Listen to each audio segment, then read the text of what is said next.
네, 반갑습니다. 많은 분들이 가셨네요. 네, 하지만 저희들이 한번 가짜 뉴스에 대해서 같이 한번 토론해보도록 하겠습니다. 우선 한 분씩 자기 소개를 좀 간단히 해주시고요.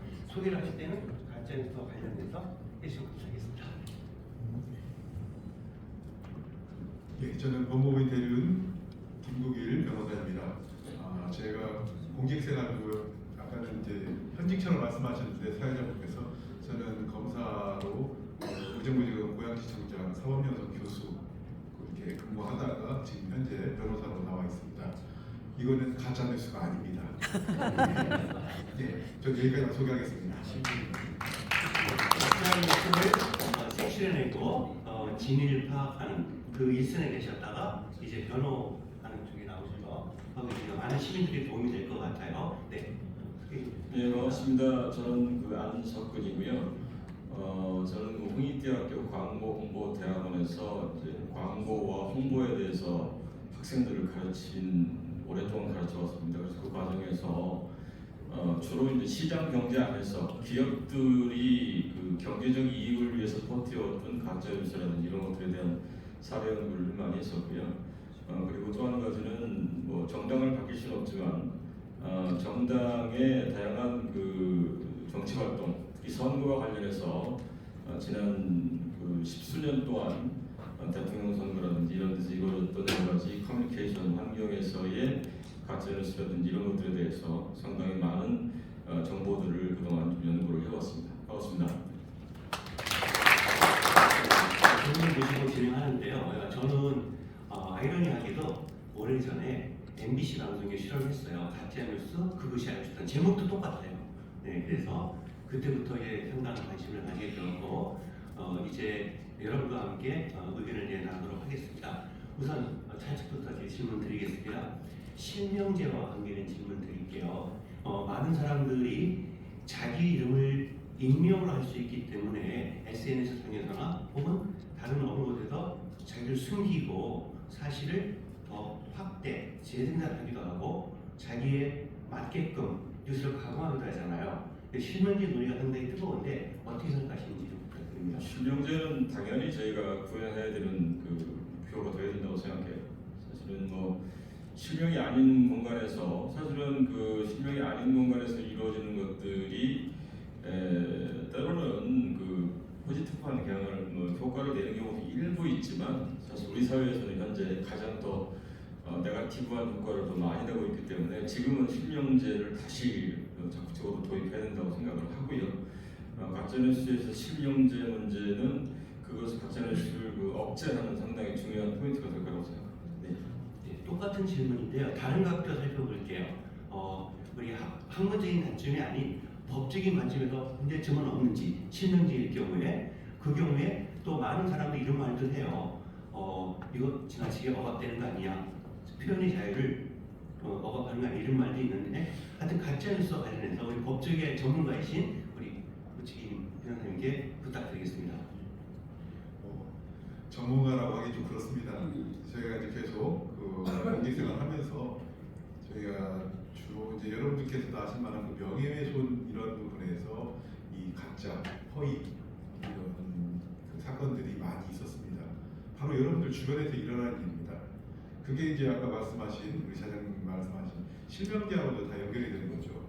자기의 이름을 밝히고 허위로 얘기하는 사람 없습니다. 그런데 그런 분들도 계시긴 합니다. 신념, 확신범에 가까우신 분들이라 그런 분들에 대해서는 어떤 방법이 없습니다. 지금도 뭐 어느 광주 사태가 북한에서 북조선에 내려와서 일으킨 뭐 이런 사태라고 얘기하시는 분 있지 않습니까? 이렇게 확신에 차서 말씀하시는 분은 법에서도 어떤 방법이 없습니다. 그냥 법대로 처리하는 겁니다. 하지만 그건 이제 소수이고 이름이 감춰져 있는 그런 상황에서 마음껏 그냥 묻지마 그냥 막 가는 식으로 이렇게 내뱉는 되게 나중에 수사를 해서 확인해 보면은 저도 좀 그렇습니다. 고등학생도 아닙니다. 그 이하의 어린 학생들이 그런 이름이 드러나지 않은 상태에서 막 내뱉고 있는 이런 것들 많이 보게 됩니다. 거기에 우리 또 어른들이 또 따라가고 있는 이런 상황이고요. 그래서 참 참담함도 느끼고 있습니다. 하지만 이제 이 실명으로 다 한다는 것은 우리가 지금 이런 인터넷, 이런 SNS 이 사회에서 그걸 다 막을 수는 없습니다. 개인의 자유도 보장을 해줘야 됩니다. 하지만 이제 이 보장 속에서 싹트는 이런 가짜 뉴스, 이런 허위로 얘기를 퍼뜨리는 이런 경우에는 저희 그 수사했던 제 경험으로도 최대한 추적할 수 있습니다. 그래서 실명제도 전면적으로만 이렇게 다 실시하는 것은 저는 좀 반대이고요. 이게 풀어주는 그런 예외적인 부분도 있어야 되고 재량도 있어야 됩니다. 자유를 위해서 펼칠 수 있는 그런 공간을 주면서 그 공간 안에서 허위로 이렇게 퍼뜨리는 것은 그 추적을 통해서 그래서 이 법적인 그 응징을 하는 그런 조치는 이어져야 된다고 저는 생각합니다. 하나만 잠깐 말씀드리면 실명제 관련해서는 사실은 실명제로 인해서 실명제가 도입되지 않은 상태에서 발생하는 문제는 사실 다크웹이라든지 또 기존의 악성 댓글 이런 쪽에서 훨씬 더 많은 현상이 발생하는 거고요. 가짜뉴스 관련해서는 오히려 더 큰 문제는 실명임을 가장한 가짜뉴스가 거든요. 사실은 대표적인 사례가 김대엽 사건이죠. 실명을 밝히고 나와서 가짜로 만들어진 녹음 파일을 공개하면서 조장하는 거거든요. 그게 더 효과가 크기 때문에 실명제는 더 검토를 해야 되지만 실명제가 가짜뉴스를 근절시키는 근본적인 대책이 될 거라고 생각하지 않습니다. 제가 이제 또 원래 말씀드리고 싶었던 거는 이 가짜뉴스의 근원, 출처가 이 관공서, 공무원, 공권력인 경우에 저는 그게 가장 큰 피해라고 저는 생각합니다. 여러분들 일례로 영화배우 이성균 자살했지 않습니까? 솔직히 말씀드리면은 이거 수사 기관 물론 이제 거기 그대로 그 뉘앙스 이거를 전한 언론의 또 책임도 있습니다. 하지만 그 출처는 결국은 수사 기관에서 일어나는 겁니다. 한 번 부르고 포토라인, 두 번째 부르고 포토라인. 계속 변호사는 이제 그만 세우자 해도 나올 때마다 계속 그 언론에 흘리고 그럼 언론에서는 지금 무슨 감정 분석을 했는데 나온 것도 없는데 계속 부르니까 무슨 혐의가 계속 있는데 숨기고 있는 것처럼 이렇게 그 수사기관에서 이렇게 흘리는 것을 받아가지고 확인 없이 계속 기사화하는 겁니다. 결국 그렇게 해서 한 명의 또 이 개인이 그것도 영화배우라는 뭐 공인이라고 해가지고 더 여러분들이 뭐 알 권리가 있으니까 많이 알려야 된다고 하는 그런 결국은 한 명의 그분도 개인입니다. 그분의 이 피해가 저는 앞으로도 이 수사기관 공권력 쪽에서 계속 나오게 되지 않을까. 그래서 이에 대한 그 규제는 더 엄격해져야 된다고 저는 생각합니다. 대한민국의 경우에는 이런 그 가짜 뉴스가 우리가 흔히 국민 메신저라고 여겨지는 카톡을 통해서 많이 이루어진다고 그래요. 그래서 내가 좋은 얘기만 듣고 아닌 얘기에 대해서는 막말도 하게 되는데 그 말을 옮긴 사람 자기 이름 밝히지 않아요. 점 혹은 나비 이렇게만 나오는 거죠. 그러니까 대상도 없이 막 이렇게 하는 경우가 많아요. 여러분 이거는 카카오톡이라고 하는 우리 국민이 다 사용하고 있는 메신저에 대해서 어떻게 개선책이 있는지 어떻게 하면 좋을지를 한번 교수님부터 한번. 네, 아까 그 발제자 교수님 그 내용에 이제 전반적으로 다 소개를 해주셨더라고요. 그래서 전반적으로 들어있기는 한데 지금 이제 이게 저희가 좀 근원적으로 생각을 해봐야 돼요. 가짜뉴스라는 게 왜 현대 사회에서 이렇게 심화되고 문제가 더 확산되고 있는지 그 근본적인 걸 봐야 되는데 여기에는 몇 가지 그 심리적인 포인트가 상당히 중요하고 경제적인 동인도 중요합니다. 예를 들어서 시체말로 가짜뉴스는 조선시대에 있었어요. 네. 원균의 모함으로 이순신 장군이 우리가 고생하셨던 기억도 사실 가짜뉴스에 의한 거고요. 그 위에 많은 그 왕실에서 가짜로 만든 여러 가지 문서와 뉴스로 인해서 그 왕실 가족부터 대신까지도 다 산족을 멸하는 사례도 굉장히 많았습니다. 자, 그것은 역사는 이미 고대부터 있어왔던 사실인데 현대 지금에 와서 이것이 왜 이렇게 더 심각하고 특히 아까 카카오톡 말씀하셨으니까 이것이 이렇게 심화되는 것은 결국 매스미디어에다가 추가로 카톡처럼 전 국민이 손쉽게 편리하게 이용할 수 있는 커뮤니케이션 네트워크들이 생기면서 발생한 사안이거든요. 근데 결국은 이런 카카오톡이나 이런 데들이 그들이 만든 이 프레임, 네트워크, 이 플랫폼들이 서비스로 볼 때 우리가 이용하기 편리한데 이 편리한 것을 저희가 편하게 이용하다 보면 그 속에 숨겨진 사업자들의 상업적인 목적이 끼어들기 시작합니다. 예. 거기서부터 바로 문제가 발생을 해요. 그리고 지금 카카오톡을 말씀하셨지만 제일 큰 문제는 전 세계적으로 지금은 유튜브하고 그 다음에 이제 세계적으로 메타라든지 세계적인 글로벌 SNS 네트워크들이 더 큰 문제입니다. 그래서 그 속에서는 아까 미국 사례도 말씀하셨지만 정치, 경제, 특히 여러분 지금도 여러분이 실생활에서 느끼시는 것 중에서 카카오톡뿐 아니고 SNS 그다음에 그 플랫폼들을 가지고 있는 기업들이 예를 들면 이제 페이크로 물건을 $900원 올려놓고 편의를 실제로 살려고 들어가 보면 뭐 몇천 원대 이상씩 올라가는 이런 것들도 다 사실은 가짜뉴스 정도의 일환이거든요. 지금 카카오톡이라고 하는 것을 하나만 볼 것이 아니고 카카오톡을 비롯한 전 세계적인 디지털 그 소셜 네트워크 서비스 전체를 봐야 됩니다. 조금 제가 말씀을 드리게 드리면 작년 가을에 유럽에서 법안이 발의가 됐어요. 그래서 DSA라고 해서 디지털 서비스 액트라고 하는 유럽에서 규제 법안이 발의가 됐어요. 9월. 그게 뭐냐? 그전에는 DMA 그래서 디지털 마켓스 액트라고 하는 것이 발의가 됐는데 그것은 디지털 서비스를 시장에서 하고 있는 기업들에 대한 제재를 위해서 DMA를 사전에 발의를 했고요. 그렇게 했는데도 보니까 이 메이저 사업자들이 너무 횡포를 부리는 거예요. 독과점을 이용해서. 그러니까 작년 말에 DSA 그래서 디지털 서비스 즉 고객들에게 제공하는 서비스의 디테일한 내용까지도 간섭을 하겠다라고 유럽 연합에서 법안을 발의했습니다.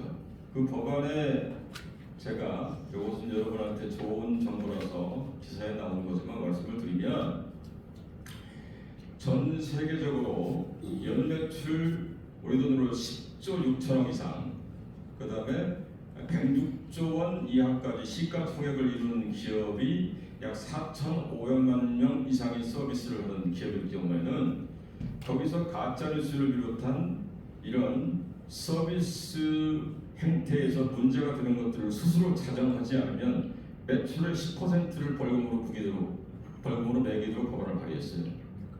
재차 10%의 벌금을 매겼는데도 또 지켜지지 않으면 그 다음에 20%로 올리게 되어 있습니다. 이 얘기는 뭐냐? 벌금이 2조 원, 5조 원 이런 식으로 때려진다는 얘기입니다. 유럽이 이렇게 강력하게 하고 있어요. 근데 미국은 아직 그렇게 안 가고 있습니다. 그래서 전체적으로 보면 제가 시청말로 아이들이 말을 안 들으면 처음엔 타이러잖아요. 타이러도 말 안 들으면 때립니다. 이것도 똑같아요. 가짜뉴스를 처음에 했을 때 미국도 자율 규제 이상으로 가고 있었는데 미국은 지금 규제로까지 넘어가지 않고 있는 걸로 제가 알고 있어요. 근데 유럽은 더 선제적으로 지금 강력한 법안을 발의했습니다. 자, 그럼 한국은 어떠냐? 한국은 사실은 아직은 초기라는 얘기를 하는데 정치적인 측면에서의 가짜뉴스는 더 셉니다. 대결보다 더 세기 때문에 그렇기 때문에 사실은 제가 보기에는 저희가 이번 국회에서 이 자리를 하는데 국회에서 법안 발의가 우리나라가 훨씬 더 빠르게 이루어야 된다 이렇게 생각합니다. 그래서 카카오톡을 비롯한 디지털 플랫폼들을 강력하게 컨트롤할 수 있는 법안을 발의해야 된다 이렇게 생각합니다. 좋은 의견 주셨는데요. 법안을 발의한다고 되잖아요. 그럼 어떻게 발의하면 좋은지를 법 테두리 안에서 좀 설명해 부탁드리겠습니다. 이제 저도 이제 제가 법 쪽에 있다 보니까 이 법률 만능주의에 빠지기가 쉽습니다. 특히 우리나라 같으면은 이 선거법, 이 대륙법 계획 법체계여서 모든 것을 최대한 법으로 규제하고 미국은 그 반대지 않습니까? 규제할 수 있는 것을 이만큼만 하고 나머지는 자유로 풀어놓고 우리는 이만큼을 규제하고 이 안에서 자유를 가져가는 이 법체계 차이가 있는데 저는 법률 만능주의를 좀 이게 걱정합니다. 왜냐하면 지금 카카오톡뿐만 아니라 저희가 이제 가짜뉴스가 퍼지게 된 이유도 좀 뭐 국회니까 국회 정치하시는 분들이 물론 이제 활용도 많이 하고 계시는데 그 활용하는 이 가짜뉴스를 뭐 이렇게 활용해서 정치를 이용하려는 여기에 또 언론이 또 관여하게 됩니다. 근데 이 언론이 너무 지금은 많아졌습니다. 인터넷 언론까지 생겨서 더 이상 이거를 전부 다 법으로 규제하려고 한다는 거는 이게 좀 어렵지 않나. 뭐 카카오톡이나 뭐 다른 SNS, 페이스북 뭐 이런 것들은 어떻게 규모라도 있지 않습니까? 근데 지금 1인 언론들까지도 많습니다. 과연 이걸 다 규제할 수 있을까요? 저는 이 가짜뉴스 퇴치 국민운동본부가 저는 그래서 필요하다고 봅니다. 시민단체에서 우리 국민 시민 한 분 한 분이 저는 그 법의 수호자가 되셔야 되는 거지. 다 법으로 가려고 하면은 그리고 그 법으로 간다 해도 해결 빨리 안 됩니다. 이미 어느 사람은 자살하고 있고 어느 사람은 처벌받고 있고 나중에 가서 그게 아니었네 이 얘기하면 뭐 하겠습니까? 이건 아니다 싶을 때 우리 시민단체에서 신속성 그리고 사실을 가장 먼저 파악하고 신속하게 대응할 수 있는 게 저는 우리 시민단체 힘이라고 봅니다. 그래서 저는 법률 만능보다는 우리 시민단체 이 퇴치운동본부가 더 전국적으로 각 지역의 뭐 정치인들 아니면 그걸 이용하려는 이런 사람들에게 좀 바로바로 이 대응을 해주는 이 법의 수호자들이 되시기를 저는 강곡 제가 부탁드립니다. 말씀에 하나만 제가 첨언을 드리면 지금 인터넷 신문 얘기하셨는데 이제 우리가 역사적으로 보면 전두환 시절에 저희가 언론 통제를 받았잖아요. 그때는 허가제였습니다. 이게 이제 과거에 민주화가 되지 않았던 시절에 우리나라 언론 환경이 워낙에 탄압적이고 굉장히 억제적이다 보니까 민주주의 구현을 위해서는 언론을 좀 자유롭게 해야 된다 그래서 언론이 등록제로 바뀌었습니다. 지금은 누구나 등록만 개인도 언론사를 할 수 있는 시대가 됐단 말이에요.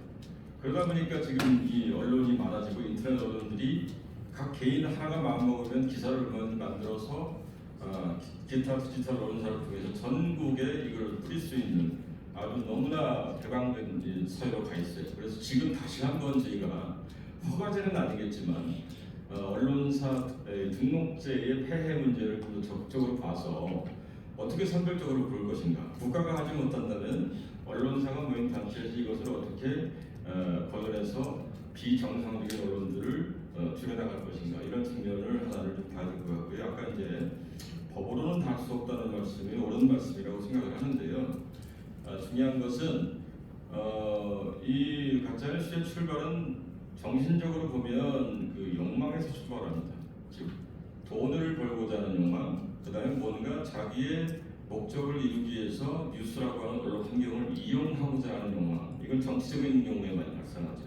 결국 인간의 욕망에서 발생을 하는데 그 욕망의 구현 덩어리가 제일 큰 데가 디지털 플랫폼이에요. 그래서 유럽에서도 대형 디지털 플랫폼만 규제를 하는 겁니다. 근데 규제라고 하는 것이 하지 마라 이게 아니고 너희가 제대로 관리하지 못하면 벌금을 때리겠다 이거거든요. 즉 관리의 책임을 유통을 책임지는 플랫폼한테 매겨야 된다. 그 법안을 지금 얘기하는 겁니다. 그래서 하지 못하게 하는 법안이 아니고 관리를 제대로 못하면 돈으로 불어내라. 이것이 유럽의 패턴이라서 이거는 저희도 적극 도입을 검토해야 된다. 저는 이렇게 생각합니다. 최근에 그 가짜뉴스를 이렇게 추적을 하다 보면 그 10대들이 가짜뉴스를 양산하는 경우가 많이 발견되고 있어요. 특히 이제 그 유튜브를 통해서 할 경우에 좀 자극적이고 가짜를 하게 되면 많은 분들이 보게 되니까 그 광고 수익이 붙잖아요. 그래서 이 청소년들 대상으로 한 그런 가짜뉴스 미디어 교육을 법적인 측면으로 어떻게 하면 좋을지 한번 먼저 말씀해 주겠습니다.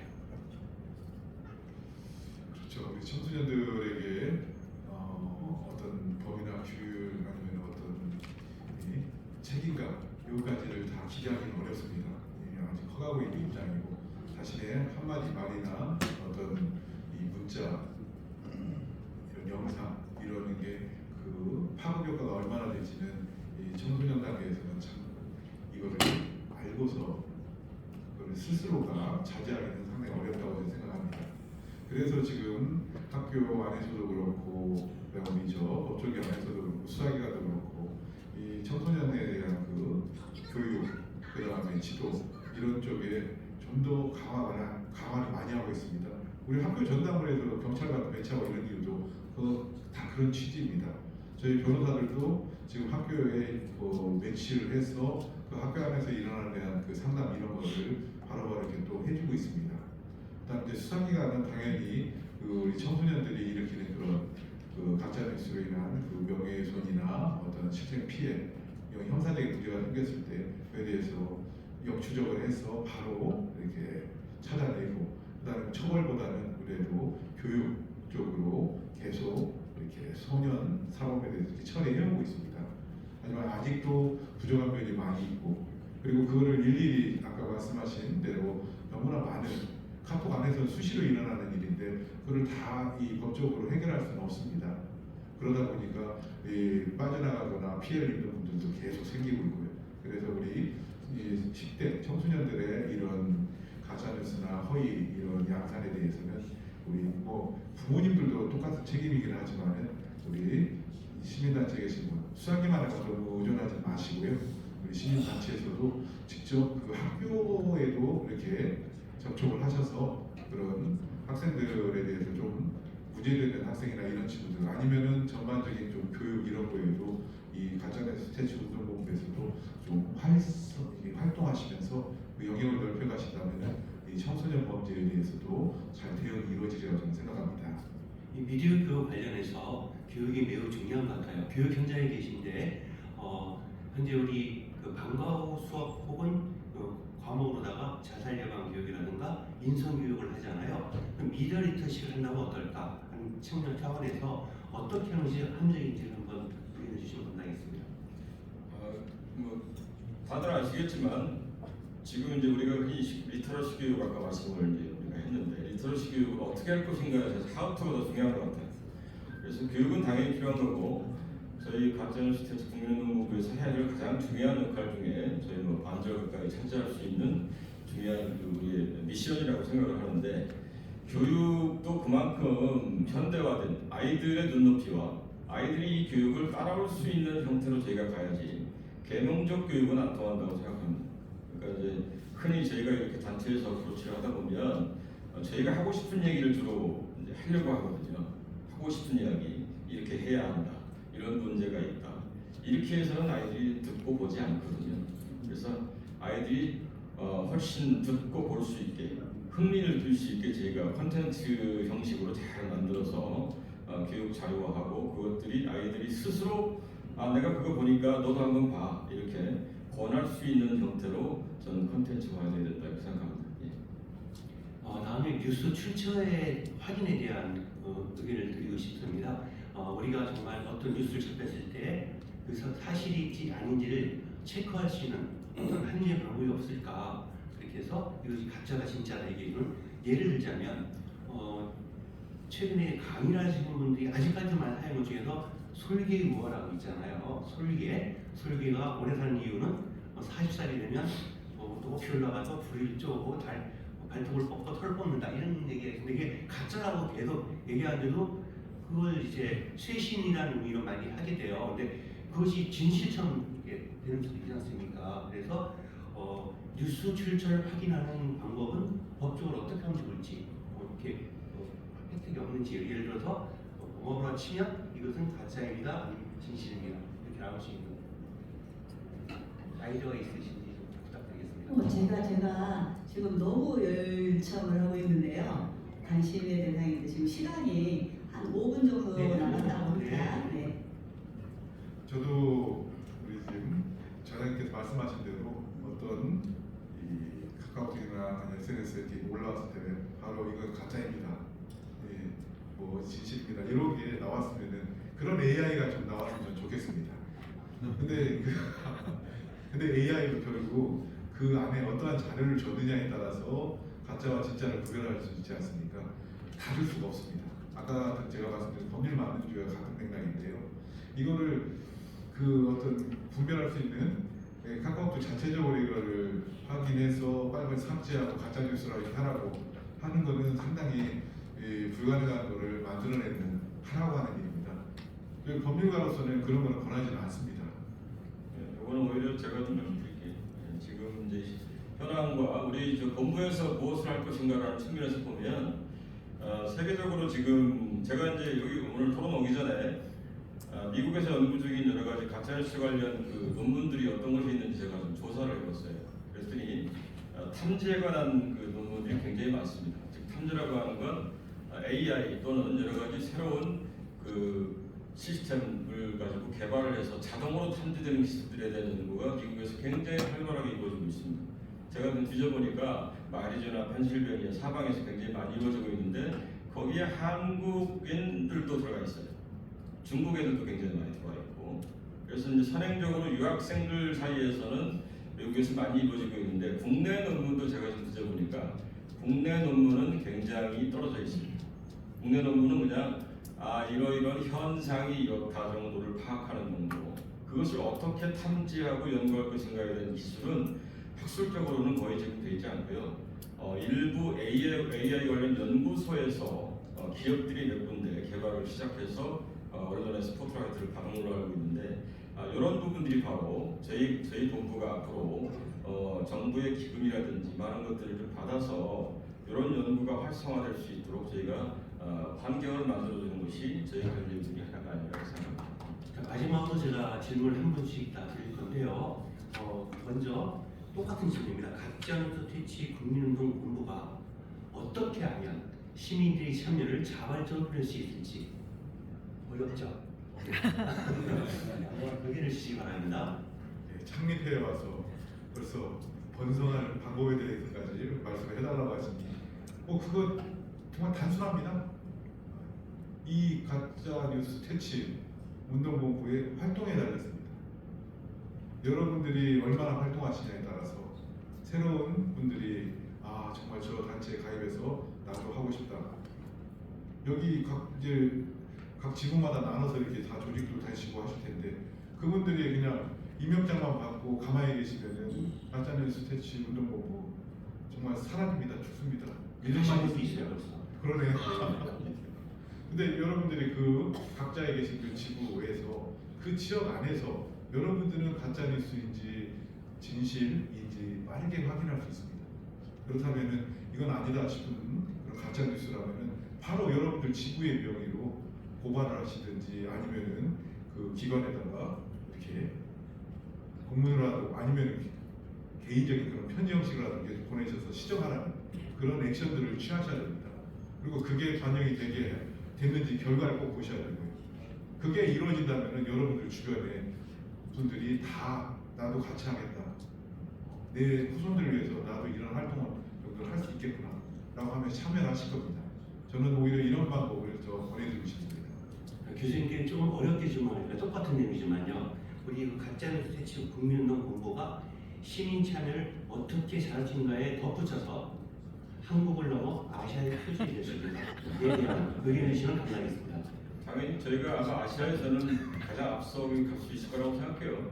왜냐면 저도 지금 동남아시아 쪽에 해외 일을 많이 하고 있는데 나가보면 디지털 기술이라든지 이런 그 사회 환경을 스스로 우리가 개척해 나가는 이런 능력이라든지 국민들의 여러 가지 참여도라든지 이런 것들은 저희가 압도적입니다. 그래서 저희가 당연히 1위를 할 거라고 생각하고요. 지금 말씀하신 것과 관련해서 저희 운동본부에서 해야 될 일 중에 크게는 국가에서 하지 못하는 일을 저희가 시작한다라는 사명감이 저희한테 있거든요. 그러려면 저희의 명분을 적극적으로 어필해서 정부의 여러 가지 지원, 그다음에 기업들의 여러 가지 지원 이런 것들을 저희가 최대한 끌어내서 조직적으로 또는 재정적으로 저희가 준비를 해가면서 국민적 운동이 될 수 있게 저희가 활동해가는 방법 하나가 첫 번째가 탑다운 방식이 될 것 같고요. 두 번째 방식은 손쉽게 갈 수 있는 것은 저희가 이것으로 인해서 피해를 받던 분들에 대한 치유 활동부터 저희가 시작하시는 게 저는 좋을 거라고 생각합니다.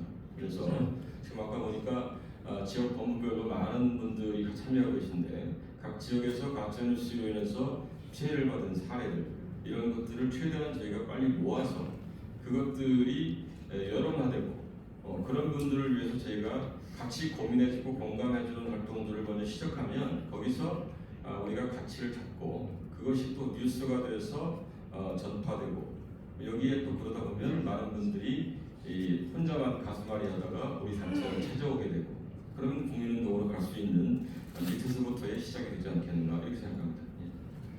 이상으로 1번 기념생활 노트만 질문 있으세요? 제가 개인 질문 한번 해도 되겠습니까? 누구한테? 여러분 네, 개인 말씀 말씀하시죠. 저는